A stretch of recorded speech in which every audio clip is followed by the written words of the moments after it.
Hi, my beautiful followers. How is everyone doing today? So it has been a wild and crazy day. Just lots going on in my world.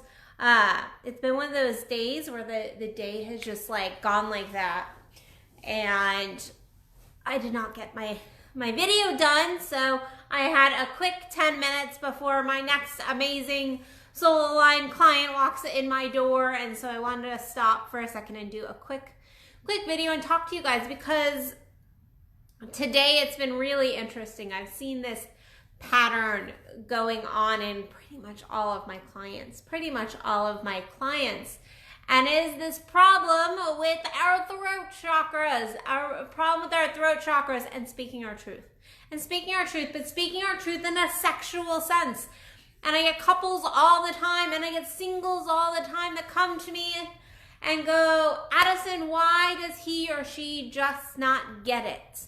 Why do they not get it? Why am I not having the orgasms I desire? Why am I not having this deeper sexing? Where are we going wrong? And usually guys, it's because we're not speaking our fucking truth. We're not speaking our truth. We're not asking for what we want in the bedroom. I was just speaking with somebody, and they were like, well, I mean, she is never going to please me the way that I really desire she would please me. She doesn't know how to touch me right. She doesn't know how to go down on me right. And I looked at this beautiful man. I mean, he's nice looking, but I mean this like beautiful soul. I was like, have you asked her? Have you told her what you're needing? Have you told her and spoken to her about how you need to be touched?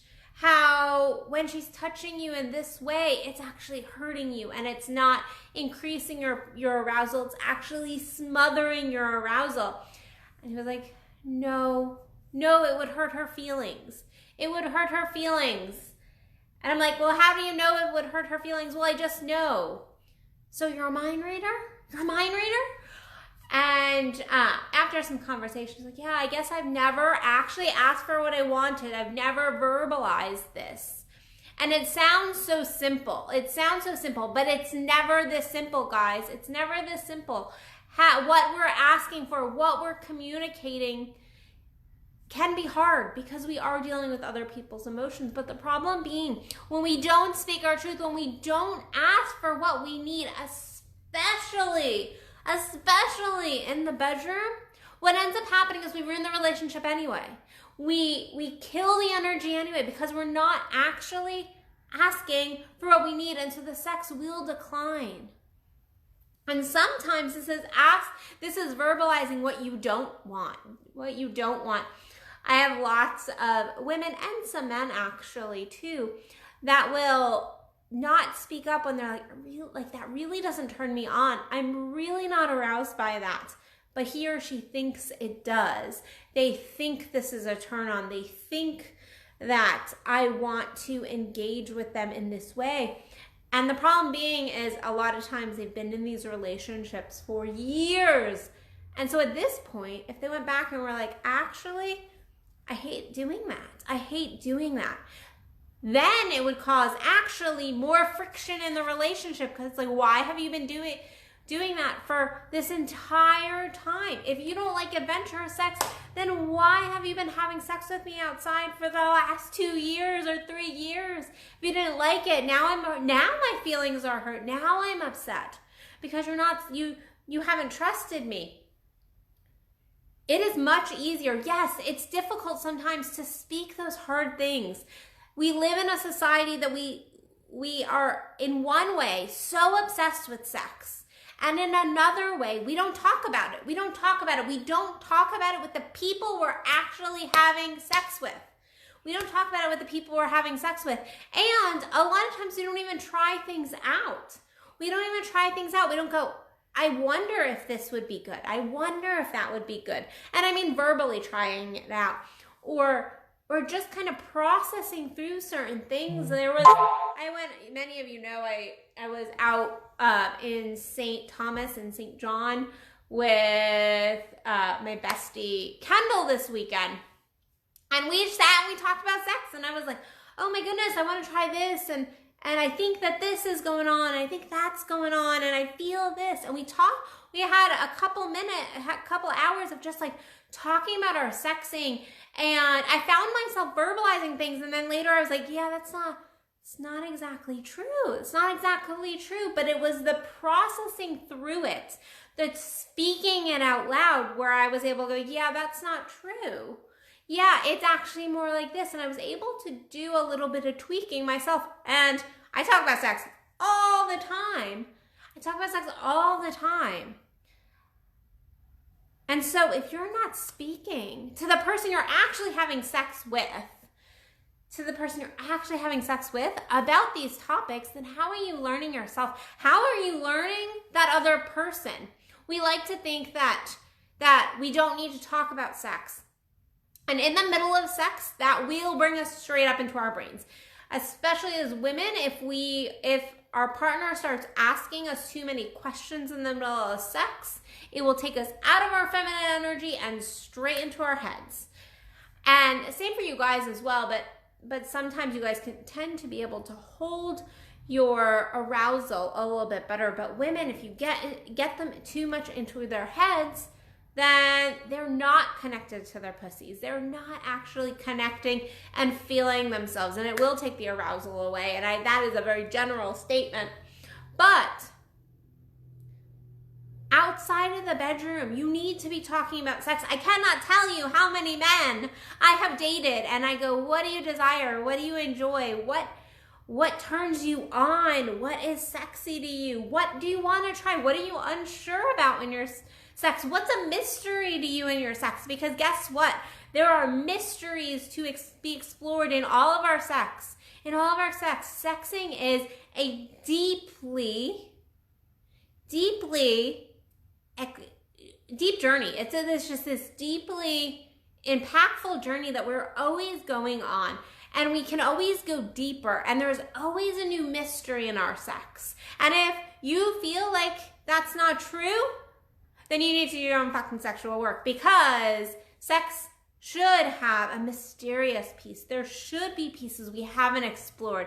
There should be sensations we want to try again or experience again with this person or that person. But we have to talk about it. We have to talk about it to ourselves, but we also have to talk about it to our partners that we're having sex with.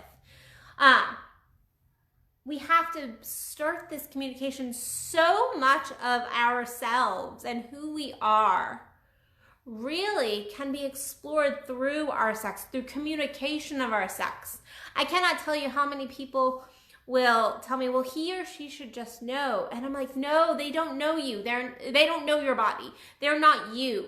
You could have been married to them for the last 50 years. And the fact is, you're always changing. And so they are always changing as well. And your body sensation is your body sensation. And so sexual communication, I like it if you do this. I would like it if you do that. You know, women, we're like the freaking ocean. What works one day is not going to work on another day, depending on hormones and depending on other things going on in our bodies, stress levels, all of that. I can tell you how I want to have sex with my partner one day is completely different. Maybe not completely different, but we'll all change from day to day and week to week and month to month and year to year. 5 years ago, how I was having sex is not how I'm having sex now.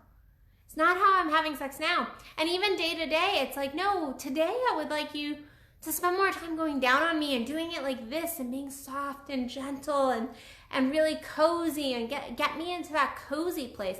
And then the next day, it's like, no, I want actually some like good, passionate sex. I want to be taken kind of energy.